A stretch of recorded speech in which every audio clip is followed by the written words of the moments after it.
welcome to this week's edition of World Crisis Radio. This is your host, Webster Tarpley, speaking to you from Washington, D.C. And this week, I believe we can offer what amounts to a world exclusive, the kind of analysis that we try to deliver. I think we can deliver some today.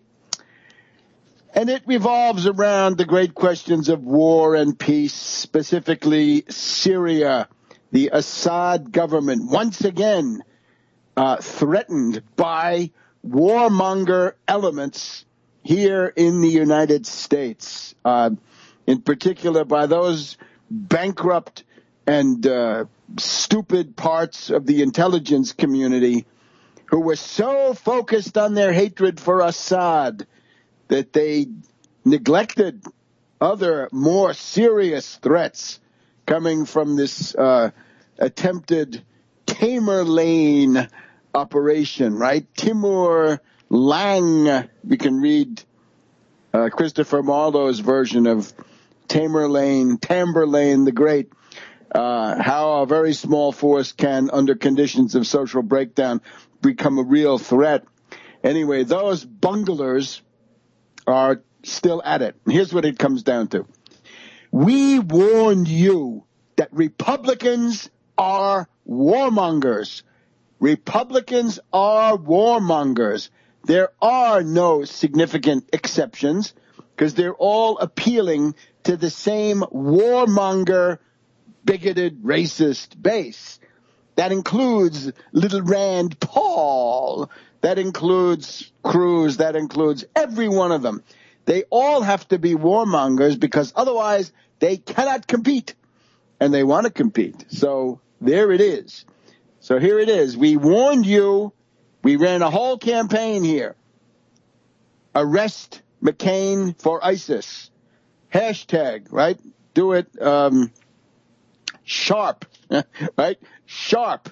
Arrest McCain for ISIS. Diesis. Arrest McCain for ISIS. Okay. And now what do we get? The Republicans win significant gains in the recent election. And what happens? Within 10 days, you're back on the brink of war. This is what it comes down to. Now, the leading edge of this is a report coming from Ed Royce. And, of course, Ed Royce is the Republican chairman of the House Foreign Affairs Committee, chairman of the United States House Committee on Foreign Affairs since 2013. This guy represents the reactionary precincts of Orange County, Anaheim, Fullerton, Ed Royce. So he appeared on CNN's New Day. New Day.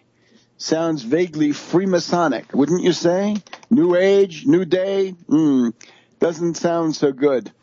But in effect, this is the program with the son of Cuomo. Cuomo's son, the younger son. Not the governor, but the other son. So Ed Royce appears on the CNN New Day, and he says there is a policy review involving Syria going on. According to Ed Royce and a couple of other unnamed sources cited by CNN in a wire on Thursday, the 13th of November, President Obama has asked his national security team for another review of the U.S. policy towards Syria after realizing that ISIS may not be defeated without a political transition in Syria and the removal of President Bashar al-Assad, senior U.S. officials and diplomats tell CNN. That is a cabal. That is a warmonger cabal attempting to carry out a warmonger coup. The review is a tacit admission that the initial strategy of trying to confront ISIS first in Iraq and then take the group fighters on in Syria without also focusing on the removal of Bashar Assad was a miscalculation. This all from unnamed sources. Then we get to the heart of the matter. Representative Ed Royce, chairman of House Foreign Affairs, said Thursday morning on CNN's New Day that he had also heard that the White House was shifting its strategy in part because Turkey and other Gulf states, which are hosting refugees from Syria, were pushing for the removal of Assad. Now look at this situation. Obama was in the Far East, still is in the Far East, right?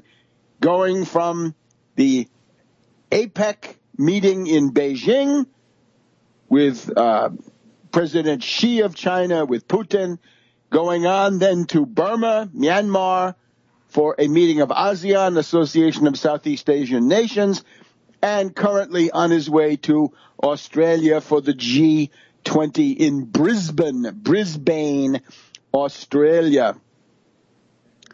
He's traveling, as far as I can see, with Susan Rice. Kerry, warmonger Kerry, skull and bones Kerry, is traveling in the Middle East. And indeed, there was this big thing yesterday, I guess it was, on the Thursday of this week, that Kerry was meeting in Amman, Jordan, with King Abdullah of Jordan and Bibi Netanyahu, who I'm sure he brought his BB gun since he's Bibi. So that's not a very promising group either. I'm afraid Jordan has degenerated into a kind of a satellite of the Mossad. Not much more to be said about that. But we're left then with this idea that there's not just a policy review, but a policy review with a very definite angle. Time to bomb Assad. That's what they call a policy review. Force through such a policy review. Now, fortunately, this has then been denied. And this was also a couple of hours later. Looks like it was about 11 o'clock in the morning on Thursday, the 13th of November. Here we have Ben Rhodes. We've crossed swords with this character in the past. Deputy National Security Advisor. So Susan Rice's right-hand man. And he's traveling with the president. Maybe Susan Rice is actually back in the White House. I have to track down some of these things.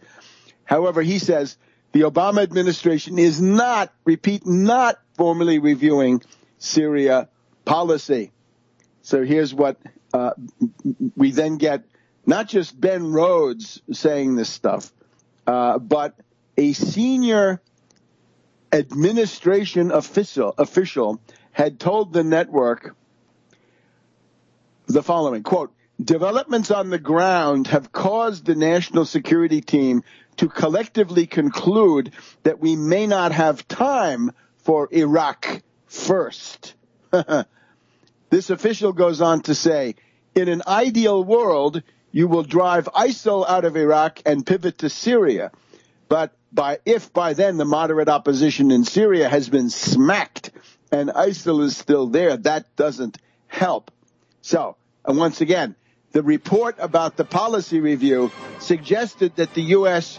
could implement a no-fly zone against Assad's forces, or accelerate and expand the train and equip program. But Rhodes says no. Back in a minute on World Crisis Radio. Welcome back to World Crisis Radio. And we've got a scoop. I think we're the only analytical operation that has figured this out. I'd like to thank my good friend JC of the Proletariat, also famous on Twitter under various screen names. JC of the Proletariat helped figure this out. So remember now, we've got all of these leaks going to CNN, not just to CNN, but to Elise Labat. Elise Labat. We hear Elise Labat from time to time on National Public Radio, Friday morning, Diane Rehm Show, International Policy Review. She seems to be a creature at the State Department attached opportunistically to Madame Clinton and now to Skull and Bones Kerry. So we've had this senior administration official saying, who knows who this is, Kerry or Royce, I would guess. We may not have time for Iraq first. Now, the issue is a no-fly zone against Assad's forces. Well, that's a huge air campaign against Syria. This is, of course, what Erdogan of Turkey and his sidekick Davutoglu have been demanding. And the answer to that is no, 1,000 times no. Rhodes then, asked what is the real story, says senior advisors have indeed been looking, and I'm quoting, looking at what the relationship is between the actions we're taking against ISIL and the political transition. But then it's much softer on Assad. Ben Rhodes, deputy to Royce, says he would not rule out, quote, he would not rule out the prospect that you could defeat ISIL absent a political transition within Syria. In other words, it's perfectly feasible to defeat ISIL without overthrowing Assad. Rhodes says there have been regular meetings. We're aware of about 4 in the week of the elections, the previous week, first weekend in November. Rhodes acknowledged that there have been regular meetings with the president where Obama has joined in with his national security team on the issue. Rhodes says, clearly no one is satisfied with the situation in Syria as it stands. We haven't been happy with that. We're always going to be taking a hard look at what more we can do to effectively degrade and ultimately destroy ISIL and then have a transition to a stable Syria. Okay, certain degree of double talk. Rhodes, of course, designed the television coup against Assad in the summer of 2012, July 2012, attempted decapitation of the regime of Assad.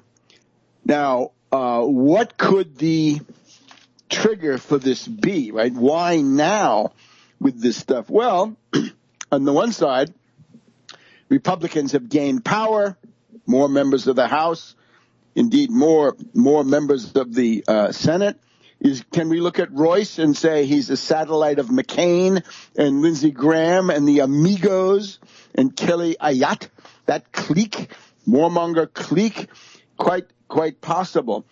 The other thing, though, is have we reached a threshold of effectiveness in the U.S. bombing of ISIS and similar terrorist groups, right? Enemies of civilization, all the way, nothing to be done but the use of force. Very sorry.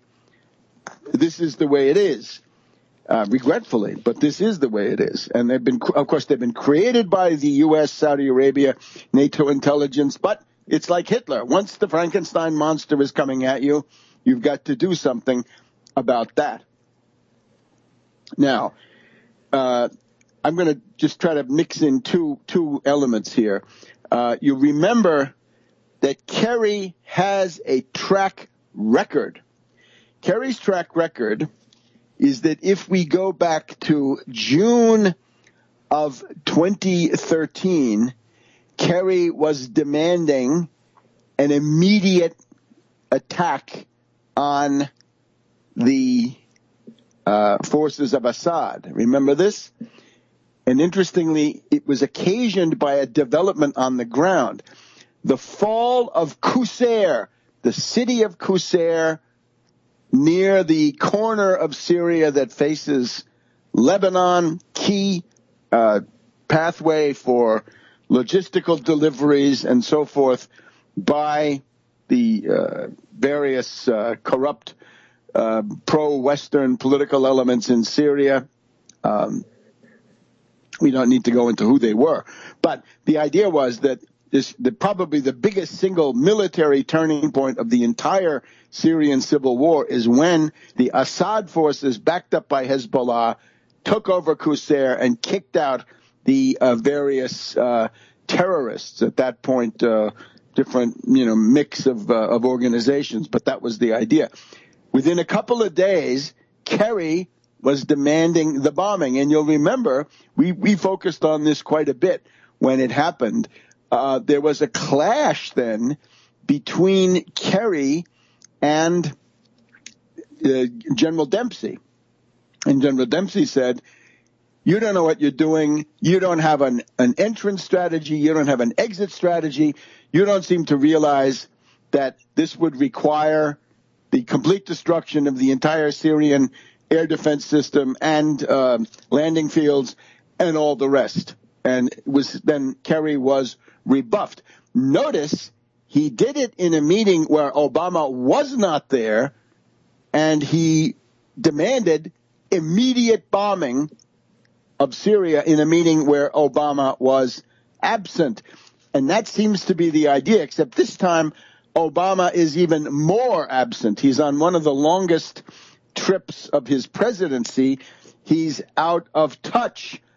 Therefore, I would say to Obama, watch out. The mice are playing, right? When the cat's away, the mice will play. These are not mice. These are monsters of warmongering.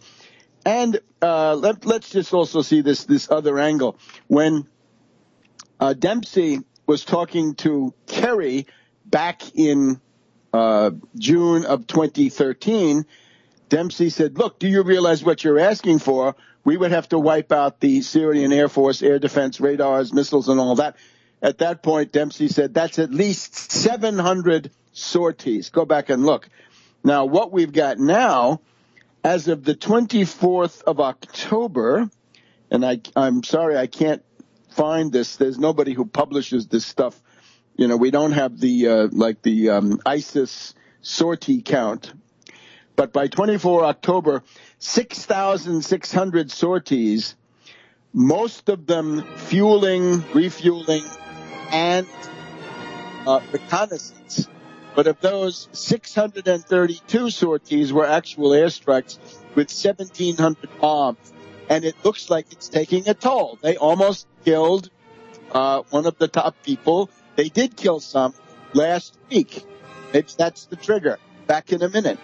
Welcome back to World Crisis Radio. Webster Tarpley here in Washington, D.C. So we're following the attempted war coup triggered by, on the one side, the new power of Republican warmongers in Washington. You'd think that would have been an issue in the election campaign. I tried to make it an issue. Arrest McCain for ISIS. Not just warmongering, but warmongering against a Frankenstein that you yourself have created. And on the other hand, the fact that the cumulative effect of the U.S. bombing, despite the scorn heaped on this by the reactionaries, the defeatists, and those who actually want a wider war, they say bombing isn't enough. We demand the ground troops. Well, Operation Inherent Resolve has had significant effects. So 632 of these air sorties were actual bombing runs. 1,700 bombs dropped. Heavy casualties for ISIS around Kobane. We're going to see a program on Friday night. By the time you hear this, you'll have to go and look for it in the archives. But on MSNBC, Richard Engel, dubious character, but he's been in Kobane with the Kurds, and he's been interviewing. So Engel will by now have said what he's going to say, and it's going to be interesting because if he plays up the bravery of the Kurds against ISIS, that ISIS can be defeated, can be killed, then maybe some wind is blowing, right? Different factions choosing sides on this attempted war coup, I would guess by Kerry, McCain, and their various cohorts. But now, let's look at some of the answers. There was testimony on Capitol Hill yesterday, and here the usual team, Hagel and General Dempsey. Hagel wearing a Band-Aid on his left cheek. Did somebody slug him? Did Susan Rice come at him with a stiletto? I don't know. But this is a very interesting clarification. According to this, Defense Secretary Chuck Hagel shot down reports that the Obama administration is considering a change of targets in its fight against the Islamic State. And this you can get on Al Monitor, the Middle East source. So he is asked by Jackie Speier, Democrat of California. She is interestingly against training and equipping the Syrian democratic terrorists, right? The wonderful Free Syrian Army of Terrorism, interchangeable in a moment's notice with al-Nusra and or ISIS or anything else. Hagel says, Assad is part of the equation, of course, but just alone dealing with Assad where we are now, that's not going to put ISIS, the Islamic State, back into the box. And turns out that the substance, we have a memorandum from Hagel which talks about these same things, right? This goes back to early October. So there's a memorandum from Hagel to Rice, early October, saying the U.S.-Syria policy is incoherent. Now, much of the coverage of that memo had tried to portray this as Hagel saying, we've got to attack Assad as well. And it turns out in reality, it is the opposite of that. He has said the opposite of what many of the warmongers wanted him to say. Getting back to the hearings yesterday, Thursday, the 13th of November, he says, actually this article, and this is Al Monitor, Hagel wrote a sharp memo to Susan Rice last month urging a sharper focus, sharp, on solving the year-long conflict in Syria. But he says the Islamic State is the main target. Quote, we could change Assad today, and that's not going to change all the dynamics. Who are you going to replace Assad with? What kind of an army can take on ISIL? There is an operational planning conference this week. This is another trigger for these events. An operational planning conference at the Central Command headquarters in Tampa, Florida this week. 190 military planners from 30 nations laying the groundwork on how to deploy forces against the ISIS people. And then he does go on to say, look, the position of the United States remains that Assad has lost the legitimacy to govern. But there is no purely military solution to the conflict in Syria. Alongside our efforts to isolate and sanction the Assad regime, our strategy is to strengthen the moderate rebels, and on and on. All right, so this is extremely interesting. And let's think about what we might compare this to. Well, there is the famous moment in March 1999, the wounded Clinton, having just escaped conviction after being impeached, was skeptical about, as we reported it at the time, skeptical about bombing Serbia. But Al Gore gave the order while the Russian Prime Minister Primakov was flying across the Atlantic. He turned back when he got that news, and the possibility of a negotiated solution was out the window. It could have been had then as it was had later. That's one. But I'm thinking of another one, an even more horrendous one from the U.S. point of view, at least. And that is the infamous Cable 243. This is the cable that was issued by Averell Harriman, also of Skull and Bones Kerry, Skull and Bones Averell Harriman. This is August 24th, 1963, just before the Kennedy assassination. And it is a cable that was written principally by W. Averell Harriman, Roger Hilsman, and Michael Forrestal, a stooge of this faction, right, having this family heritage. President Kennedy was on vacation at Hyannis Port, and Defense Secretary McNamara on vacation, even CIA Director John McCone, for whatever that's worth, on vacation. This was the one Kennedy put in after kicking out Allen Dulles. So Kennedy is at Hyannis. Forrestal calls and says, we want to put out a cable, in effect, encouraging the military in South Vietnam to have a coup, right? To overthrow President Diem, kill him, kill his brother, and set up a military dictatorship. Kennedy says to Forrestal, speaking for Harriman, wait until Monday. We'll get everybody back to Washington. But Forrestal says Harriman wants to get the cable out right away. Kennedy then said, get it cleared by somebody else. Harriman and Hilsman recruit other State Department officials. They send it out. They do it behind Kennedy's back, and the result is within a couple of weeks, the assassination of Diem. That's the moment when the U.S. lost the Vietnam War. Skull and Bones Harriman, Skull and Bones Kerry. Beware. Back in a minute. Welcome back to World Crisis Radio. We've reviewed and we will continue to review the tremendous success of the Tax Wall Street Party and Tax Wall Street United Front Against Austerity inspired candidates.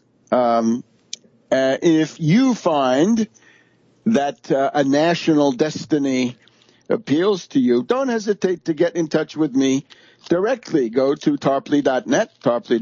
You should be going there anyway every day to catch up with all sorts of things. You can follow the Twitter from there. But in particular, go to the Speakers Bureau feature.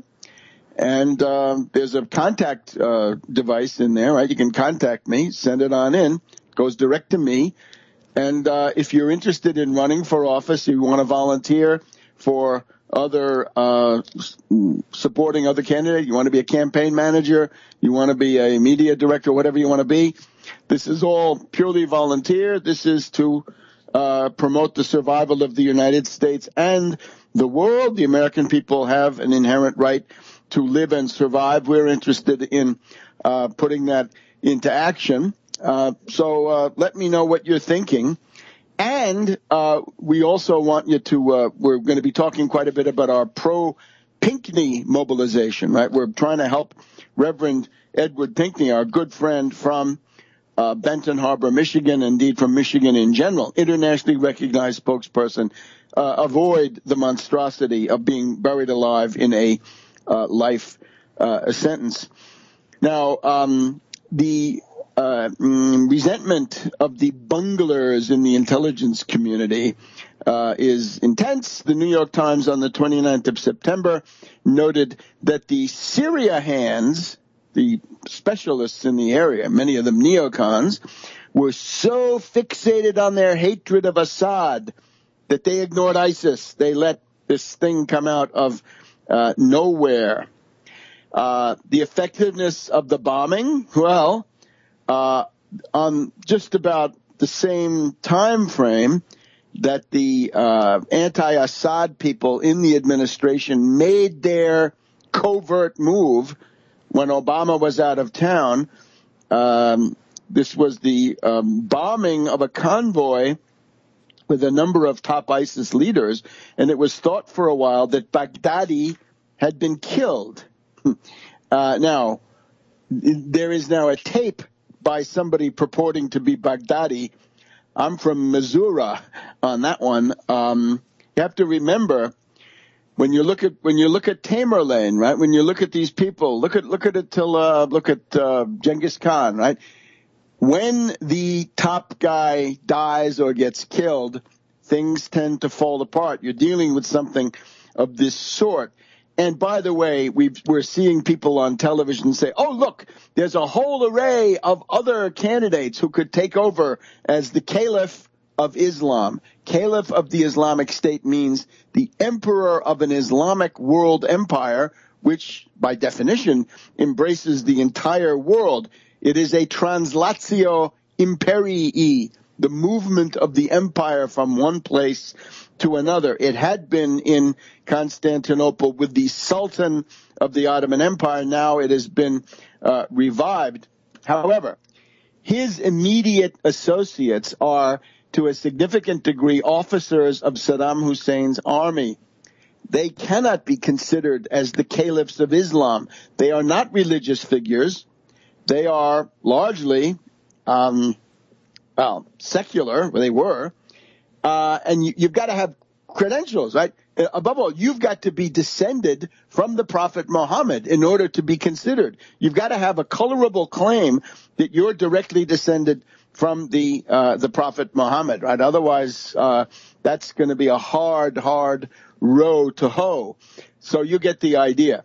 The other thing that's going on with Hagel, which I think is interesting, you'll remember we called attention on the eve of the election to a couple of firings in the personnel at missile silos. This is in particular Minot Air Force Base in North Dakota. And since it seems to fall to this broadcast to at least pose questions and perhaps speculate a bit about what's going on politically inside the U.S. armed forces, right? We know a lot of flag officers, generals, and admirals were given the sack after Benghazi. Was that a 7 days in May operation? We know that in August of September 2007, we had the rogue B-52 going from Minot, North Dakota to Barksdale, Louisiana with nuclear weapons on the way to the Middle East at the same time that the Israelis bombed something inside Syria. And we know that Cheney had been arguing unsuccessfully, as it turned out, in the internal councils of the Mad Dog Bush the Younger administration to attack Syria. He tells us that in one of his biographies, I guess, biographical writings. So the nuclear review by Hagel, it is being marketed as this kind of stuff, right? Remember the $500 toilet seats, right? When you want to get people's attention, I think it's a diversion.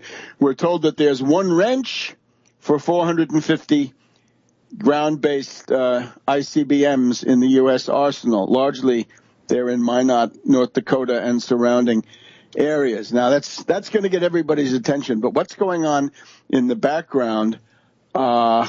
Think about that movie, right? White House Down, and the guy wants to launch nuclear attack, right? You launch a nuclear attack, you can get the U.S. into a war, and you'll remember that one of the features of 9/11 was an exercise that involved a bad rogue insider trying to launch nuclear missiles at somebody, and that would have led to war there too. So we've also got stories of a general uprising in the Middle East. The contacts made by ISIS with the terrorists who have been plaguing the northern Sinai Peninsula. That's one example. You've got any number of groups that have announced that they're gravitating towards ISIS, right? Is there an attempt to overthrow some of the remaining governments, Syria, but also then maybe to create one of these Tamerlane horde operations and launch that against who? Iran, against Russia through Chechnya, things like this have to be seen. We also have the hyping, and perhaps this is factional also, of the United Arab Emirates. The Washington Post on Sunday discovered a love affair with the Emiratis, a quiet, potent ally to the U.S.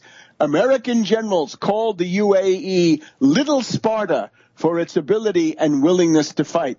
By Rajiv Chandrasekaran, right? This was I believe the daily life in the Emerald City, right? He's a veteran of the Iraq, the original Iraq debacle. All of this stuff would indicate that an attempt is being made. And again, my guess is Kerry, probably this General Allen. Remember, he was part of the Benghazi operation, was then ousted because of his contacts with Jill Kelly, but that's not the real reason. He's come back in through the back door with Kerry, so we've got Kerry and Allen, bad news, and then we've got other forces, right? We've got McCain, we've got Lindsey Graham, we've got Ed Royce, presumably a part of that. They seem to be pushing. And indeed, one of the tremendous failings of the Democratic Party is remind people who the warmongers are, assuming it's not you. Of course, when you have Rhodes in the White House. There were 4 meetings last week with Obama, stuff going on quite intensively. It's time to get on Twitter and go for arrest McCain for ISIS. Welcome back to World Crisis Radio, our second hour. It's the November 14th, 2014 edition. And without further ado, we want to go to Benton Harbor, Michigan to talk to a great friend of this broadcast and a public figure who is fighting the good fight for everybody who wants to avoid a dictatorship and indeed fascism in this country. That one of the heroes of this fight is our friend Reverend Edward Pinkney. His story has been written up in Counterpunch magazine and the Black Agenda Report. Glenn Ford, fine people over there that we've talked about in the past have covered it, but obviously we need much more. So Reverend Pinkney threatened, as we know, by life imprisonment, an absolutely outrageous and impossible threat. So welcome, Reverend. Tell us the situation of the fight.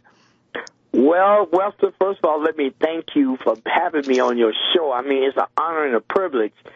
But the fight is just really beginning. Like I told them the other day, that this was just a shot in my knee.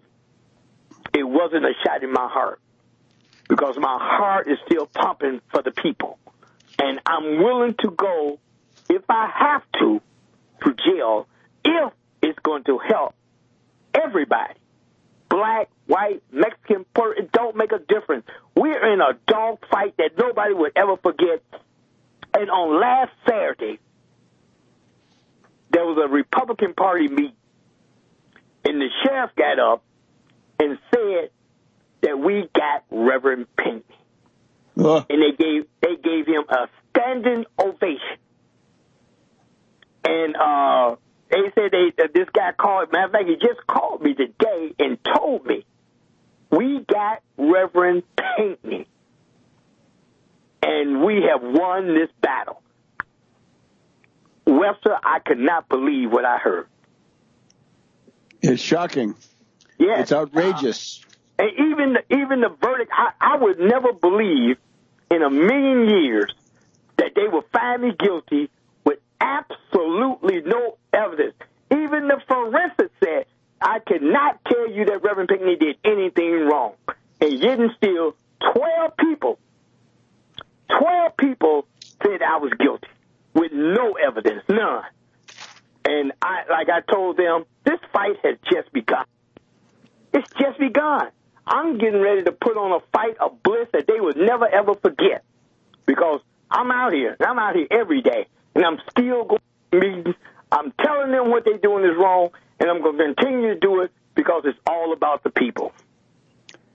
Reverend, it's obviously a runaway jury, and that sheriff, whoever that, I guess it's a Republican sheriff who said they got Reverend Pinckney, that guy has got to be fired.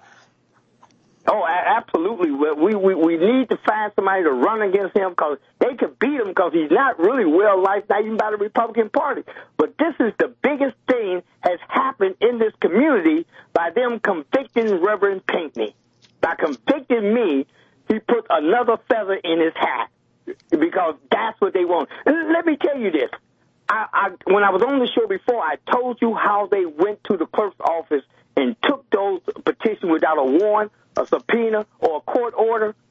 They broke the law, and he's responsible for it. But nobody would take a stand and say, hey, you were wrong. Nobody but me. I'm the only person willing to go chest to chest and eyeball to eyeball with them. But I tell you one thing, Webster, I'm happy today, though. I'm happy that I'm able to fight for the people. Reverend, we think it's very important to mobilize the OSCE apparatus. You remember back in the 70s there was this conference in Helsinki, Finland, which made human rights a obligation of all the signatories. U.S. signed it, Russia, everybody in Europe. Right now, your case, I think, falls under the OSCE guidelines, and there are monitors, there are watchdogs. Every foreign ministry has this, and what we're working towards is having the foreign ministers of the principal European countries and any country we can get to convoke, to summon the U.S. ambassador and saying we demand explanations about this outrageous human rights violation. Similarly, the ambassadors of those countries here in Washington go to the State Department. They ask to be received there and make the same demand. What's with Reverend Pinckney? That's a huge human rights case. How dare you, hypocrites and racists here, come forward and say, something's not right in Russia or some other place, right? When you've got this terrible criminal violation, as you've just said, taking place in Michigan. And, you know, that would be tremendous because somebody has to step to the plate and tell these people that what they're doing is wrong. See, and they act like I said, the sheriff gets up in the meeting and said, we got Reverend Pinckney. We got him. And when they give him a standing ovation, what kind of just with no evidence, what kind of situation is that for the United States to go around spreading anything about being a good for the whole world? You know, they always got their nose stuck in somebody else's business. And here you got so many problems here that it's not even safe to be walk the streets around here. Absolutely. Reverend, repeat now how people can help you, where they can, and where journalists and other people of goodwill can contact you and so forth. Very good. You can go to bhbanco.org. That's bhbanco.org. You can call me at 269-925-0001. That's 269-925-0001. Or you can mail me a check. Cause we need $20,000 to fight these people. If I don't have the resources, they just gonna run over me. So I know there's people out there who has resources. I'm asking you to help right now because I need your help. I can't beat these people down with what I have. The resources I have, I can't beat them down. But we can do it together. And you can go to bhbanco.org, or you can call me at 269-925-0001, or mail a check to Banco, 1940 Union Avenue, Benton Harbor, Michigan, 49022. And we're going to win this battle. I mean, this is a lifetime battle. This is not just something that's going to end now, and we're going to win. And I'm saying this, and I'm saying it we're winning right now, because right now they're talking about Senate violating my human rights. So we can do it together and fight together. Absolutely outrageous, and the world needs to know. I mean, I think that basically one thing is to make this the focus of the human rights, civil rights, constitutional rights community. Anybody who is interested in any of those has got to help you.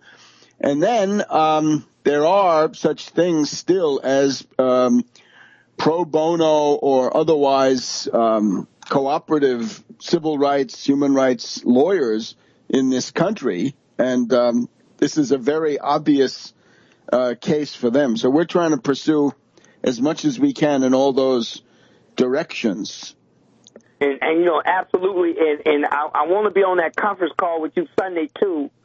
If you could send me that number to be on, I will. Sure thing. I'm going to try to be on and maybe enlighten more people, give you more details of exactly what's happening and how we can help each other and spread this word around the world. Because people have to know what's going on in Benton Harbor, what's going on in Detroit.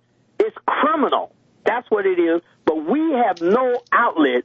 We can't go to the FBI. They're not going to listen. We can't go to the state government. They're not going to listen. We can't go our own government. They're not going to listen. Nobody's going to listen unless the people take a stand. All right, Reverend. We know you're going to keep fighting, and we're going to do whatever we can for you. And there's certainly Counterpunch and the Black Agenda Report that gets the ball rolling. I'm hoping that a rather well-known broadcaster is going to get in touch with you in the next couple of days, and we're going to try to set up a number of contacts. So we'll see you next week, and more power to you. And we'll be back on World Crisis Radio. Welcome back to World Crisis Radio. Webster Tarpley still here in Washington, D.C. It's the 14th of November in the afternoon. Now, having just heard from Reverend Pinckney and some of these shocking things that are going on, but also a growing awareness and publicity, let us now go to Daniela Walls. She is, as you know from previous broadcasts, the president of the Tax Wall Street Party.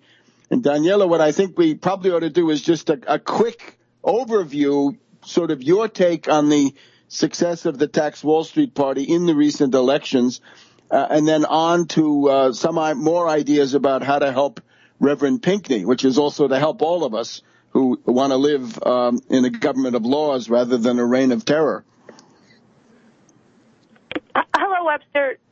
Sure. Let me get into what we've done so far and then get into how the party is mobilizing for Reverend Pinckney. So we can start by what we've learned so far. And the big thing I guess we've learned is that the program works. The program has mass traction. We say that we have mass traction economic demands, and we do. I can see it. I could see it both on the ground in Nebraska and in Napa and in New York. When I spoke to people, sometimes people were too busy to stop, but every time they did stop and gave me a minute, the response was unanimous. I saw it firsthand on the streets from rural Nebraska to New York to Napa. California, the program is a winner. The average person on the street, I found, couldn't care less about campaign finance reform, radical environmentalism, or even, reproductive rights and guns, all the stuff that the media wants us to believe. They want a few things. They want a good job, a better standard of living, a secure retirement, a better future for their kids, including they especially want their kids to go to college, and they're happy to put everything else on the back burner for these goals. So this last year with the campaigns, we had to improvise everything. I'm really proud of what we learned.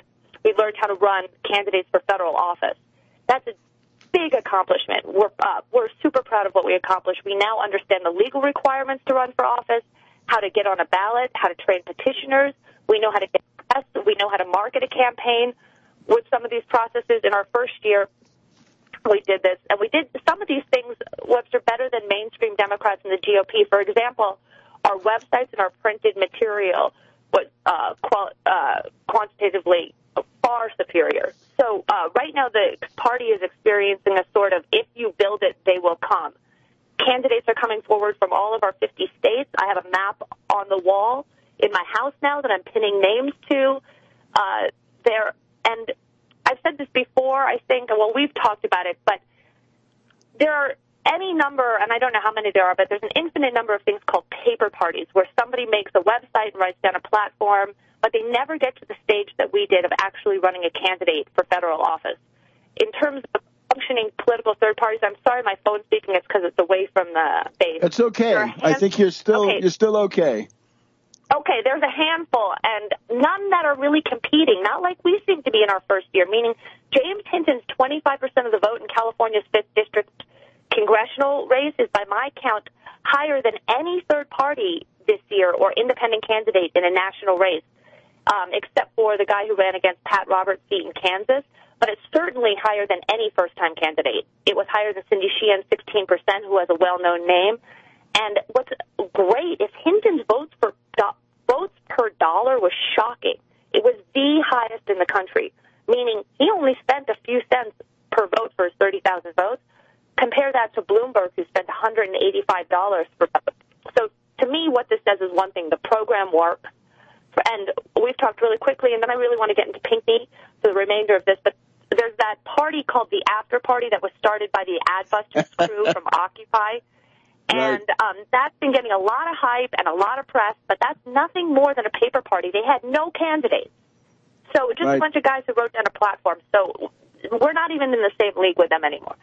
So if you want to be a candidate, please write to me at textwallstreetparty@gmail. The best way to reach me is also Facebook. Facebook.com/Daniela G. Walls, Daniela G. Walls. Also write to Webster. Is that okay, Webster? Would you like to give out your... Yeah, sure. I explained that if you prefer to communicate via the Internet, go to tarpley.net, and there's a speakers bureau. You go in there. There's a contact feature. You can send something directly to me. So whichever way you do it, we're gonna try to contact you as fast as we can. Please be patient, obviously, because the demand is great. And please put in the subject line, attention, all caps, candidate, your name, and your state. I am a candidate, all caps, attention.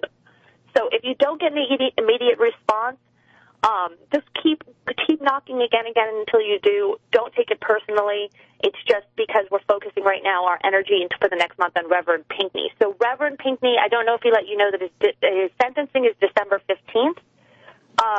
And Pinckney is the decisive struggle of our time. I've had to steer all of our volunteers in the party and all of our state affiliates toward helping now, also all of our international affiliates this month, because it's a real emergency. We have 2 years for campaigning.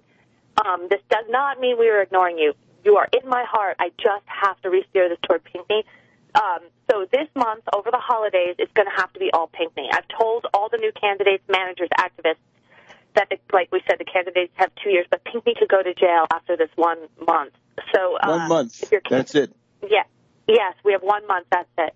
So we have the Tax Wall Street, and I know you love this, Webster, that we have all these international affiliates forming, and they're coalescing in different European countries. So if you are in another country and you are interested in communicating, again, contact us. Again, until we respond. And please contact Tarpley especially, because he wants to talk to our international affiliates. But right now, all of the international affiliates we have are going to their foreign ministries in their countries, and they are having them, as you call it, convoke, which means to call in, summon their U.S. ambassadors and say, we demand explanations from you about this outrageous human rights violation. Many people would say that the most effective organization is on the ground in Benton Harbor, and we would say that that is wrong. The most effective organization is not local, it's worldwide. This needs to be done right now. If you are in a foreign country, go to your foreign ministry and get the American ambassadors involved and also use the OSCE. Google the OSCE. It stands for the Office of Security and Cooperation in Europe. Go to your foreign ministry, contact your American ambassador, and go to the OSCE Human Rights Division. If you would like to ask me for more instructions on how to do this from a foreign country, please contact Webster Tarpley through the Speakers Bureau or contact me and write in all caps, I'd like to, Reverend Pinckney, help from your respective country and your name. And we will get back. That will take first priority for the next month. And so that's where I'm at right now. Just contact us, and the attention's going to be on Pinckney. Excellent. We can get more into what we've learned. I'm afraid the music is telling us that our time is up. Thank you, Daniela. @gmail. Thank you. Bye-bye. We'll see you soon. in the near future, probably weekly reports on the Pinckney mobilization. Back in a minute on World Crisis Radio. Welcome back to World Crisis Radio. Now, we've got to speed it up. We've got quite a bit to cover and only 2 segments left. Here's our situation now. One additional element to add to this Republican Kerry skull and bones war coup. That is this question of who is the U.S. bombing. You remember on Friday, November 7th, 1 week ago, Washington Post front page above the fold, Syrian rebels reject report on airstrikes. And you'll recall in that one we had Charles Lister of the Brookings Institution Doha Center in Qatar saying that this was a huge turning point. The U.S. had bombed Nusra in addition to ISIS, and they reported all kinds of rage among various terrorist circles. And this guy then raving, quote, the U.S. may now have lost Syria, says this guy Lister in his Twitter account. We also have a look at the CBS News is maybe clearer. CBS News on November 6th, U.S. bombs ISIS foes in Syria. And the idea is that the U.S. is bombing the al-Qaeda branch in Syria. That means Nusra, and a huge brouhaha. Some guy saying, we're tired of people saying they're coming to help us and then they kill us because he's a terrorist fighting against Assad. He expects the U.S. to help. Maybe he was promised that by Walnuts McCain. You get the idea. So there's another factor, right, saying essentially the pro-terrorist people saying, you know, we've got to get in there and save our terrorist assets, our secret army. Otherwise, who knows what happens after that. All right.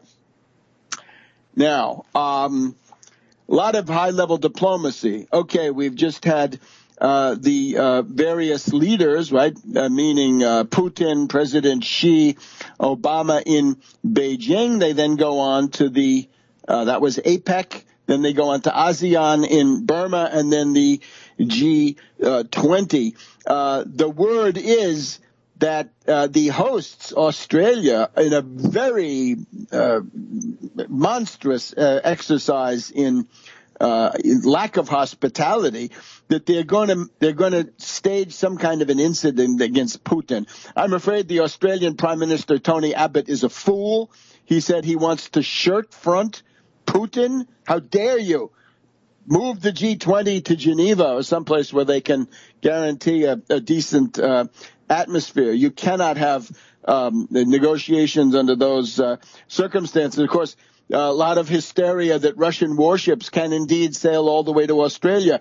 Defense Minister Shoigu warning that it's necessary for Russia to conduct various kinds of reconnaissance operations in the Caribbean, the Gulf of Mexico, and so forth. Those are those bear bombers that come up over the Kola Peninsula and above Scandinavia, and they fly down the eastern coast of the United States in international airspace and then land in Cuba or someplace like this. Not so surprising. Cameron opening his yap, getting into the act, right? Perfide Albion, he says, the weaker Russia gets, the more assertive you are.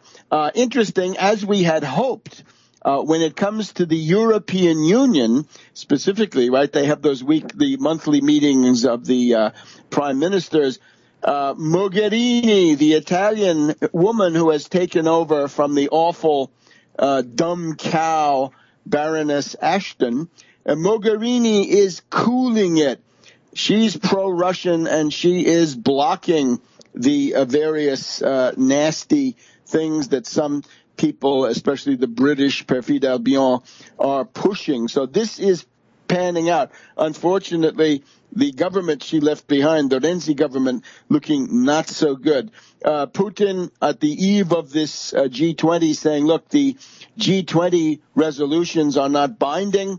They had promised to do things in the past that they didn't do, and sanctions, of course, hurt everybody. Russian media also points out, you remember this phantom submarine that the Swedish military said that they had found, this called up, of course, the memories of Whiskey on the Rocks back in the 1980s when a submarine really did run aground. There's also and so it turns out there probably was nothing there. This was all manufactured out of thin air. What a shame for Sweden. I thought you were supposed to be neutral. And then the Mistral, these amphibious assault ships built by France and sold to Russia. If the French don't deliver them, of course, then their reputation goes to hell. Who can trust such people? So all of that happening. Now, concerning the Middle East, the 24th of November is supposed to be the date at which the nuclear negotiations between the Permanent Five plus one Germany comes to a conclusion. A lot of people speculating it may simply be prolonged. We here absolutely support a U.S., Iran, or Perm 5 plus 1 nuclear deal with Iran. The name of the game here is war avoidance. And the demands, I think, are they're clearly unacceptable. You cannot tell a country you have to remain underdeveloped so that we keep you at least 1 year to nuclear breakout. It essentially means you can't get modern nuclear technology. You can't get any kind of modern technology. The Israeli position is that Iran must not be allowed to be a threshold state. Well, if that goes for Iran, does it go for Egypt too? Does it go for Turkey too? I think this is absolutely absurd. It is selective and vindictive, and it's going nowhere because Russia has now announced that they will be building a total of 8 nuclear reactors, quite possibly, starting with 2 and then most likely 6 more over time. And I would just point this out. In terms of economic development, what's behind the scenes at that G20, there is a demand from the less developed countries for $1 trillion of infrastructure investment. That's good. The only way you're going to get that at a decent rate, close to zero, since there's clearly an asset which can serve as collateral, the only way you're going to get that is if it's done by nationalizing the central banks. A revived export-import bank could also play a big role. But here you're going to have some kind of an international authority. Please look at Surviving the Cataclysm, where I write about the multilateral development bank, the true replacement of the International Monetary Fund. Of course, now that we have the BRICS Bank, why does the BRICS Bank not step in? Unfortunately, they don't have the trillion.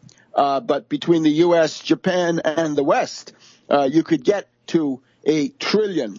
The other one is the International Energy Agency has announced their study that between 2015 and 2040, about 200 aging nuclear reactors have got to be decommissioned, shut down, and dismantled.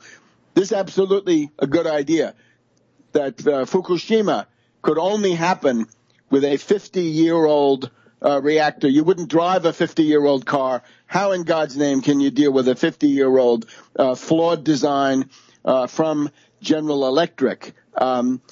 44% of these reactors are in the European Union, 16% the U.S., 12% Japan. So there's investment of about $100 billion just to decommission these reactors. They've then got to be replaced by what?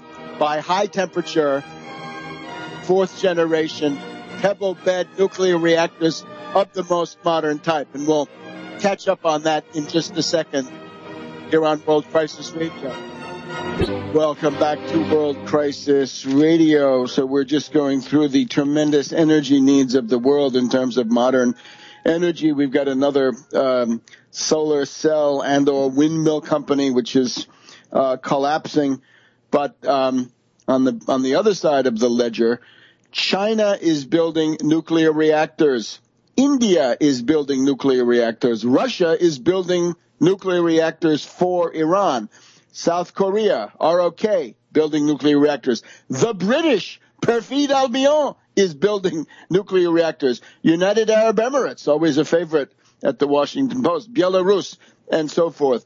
65 countries that don't have nuclear reactors are actively considering building them, and probably 12 to 15 are very far along the road of deciding to build. There's the future. You cut yourself off from that, and you're essentially anthropological research material. And that's not something you want to be. If you want to be a modern state, you better have the full nuclear cycle, as the Iranians and others have understood. And what if you're a left liberal mushhead here in the United States? You're going to go to the Iranians and say, my imperialist government and the Israelis are right. You shouldn't have any nuclear capabilities. It's absolutely ridiculous. Now, therefore, Obama's deal, this is a marché des dupes, a market of dupes, where the Chinese are duping Obama. Oh, my God. This was set up by Royce, we're told. The German ambassador here is yelling, bravo, chapeau, for Royce and company. And look at this obviously ridiculous, right? The premise is ridiculous in the sense that given the medieval warm period, there is very powerful reason to think that this is not man-made, that it's caused by solar activity, the various maxima and minima of the sunspot cycle and related aspects of solar activity. That's the explanation that appears to me to be most plausible. But now we're told the U.S. has to cut 28% off the 2005 level by 2025. So minus 28% by the U.S. All that has to be done by 2025. And China doesn't have to do anything until 2030 when they have to peak. From that point, they have to go down, but we're not told what. This is what in Central European diplomatic parlance you would call die Vorleistungen, and they're ridiculous. It's a market of dupes. You're going to be left high and dry. It's ridiculous. And, of course, China would have good reason to proceed anyway to replace those coal-fired plants, but they are continuing. Perhaps in a more peaceful world, it would be possible to solve that. But this is obviously a piece of nonsense. Now, Obama, the domestic politics of the U.S., in addition to the attempted Republican and Kerry war coup, call it the McCain-Kerry coup, immigration. Yes, Obama should indeed sign powerful executive orders. Stop deportations. One of the criteria in the old Helsinki, 1975, that we've been talking about, is family unification, Familienzusammenführung und menschliche Erleichterungen. At that time it was im geteilten Deutschland. Today it's family unification. One of the aspects is supposedly that some of the child refugees from Central America that came this year will receive humane treatment. And, of course, once people are here, you cannot deny them health, education, and welfare. Suppose you do that. Say you don't get any medical care. With that, you have breached the anti-epidemic line of defense of humanity. It's absolutely insane. Is there no end to the vindictiveness and stupidity of the Republican base, terrified though they are and all that? I'm sorry, it's still no good. Now, the one thing I would object to is the visa that allows the technocrat to come here and get special treatment. There's plenty of unemployment, and people here need to be trained. But this is what Obama should have been doing before. You make the executive order public, you will then see convulsions, actually using a word from the 1950s, conniptions. The conniption fits of the Republicans will then occur. You can split the Republicans, you can split the corporate and country club against the gutter snipe and the Tea Party branch of this thing. You can also split the Republicans from their own money bags, because the money bags obviously want to use immigrant labor to undercut the existence of unions. And now here's my trifecta. You want to make this work. You have to make it work. You need a labor force. You want to compete with China? Well, again, you better learn some Spanish. Otherwise, you'll be taking orders in Chinese. Those are the alternatives. Unfortunately, these aging white reactionaries are not prolific enough to keep things going. Maybe they should have thought of that. But there we are. But the trifecta, in order to supplement anything that Obama's likely to think of, we demand a $15 minimum wage across the board. We want a 15% protective tariff, 15-15, and we want to repeal the Taft-Hartley Act so that unions can be readily formed even in southern states and places of this type. So the idea is, yes, indeed, Obama, set up a confrontation with the Republicans, lead them through prepared fields of political fire, and decimate them. Destroy the Republican Party in place. If Obama had been doing that starting in the, let's say, November, December 2012 period, the Republican Party could already be on its way to destruction instead of presiding over this kind of situation. Then, on December 11th, the legislation to fund the government runs out. Will the Republicans, and of course the Tea Party is already screaming that they want it, will they shut down the government and make themselves the object of more hatred, deserved hatred? They are the party of national sabotage. How dare they come forward and say, oh, that's the red flag. Oh, you're going to poison the well. These are the wreckers. These are the saboteurs of the state. We want the Export-Import Bank. We want full funding of all the social safety net. No rotten compromises. Let's just look at one.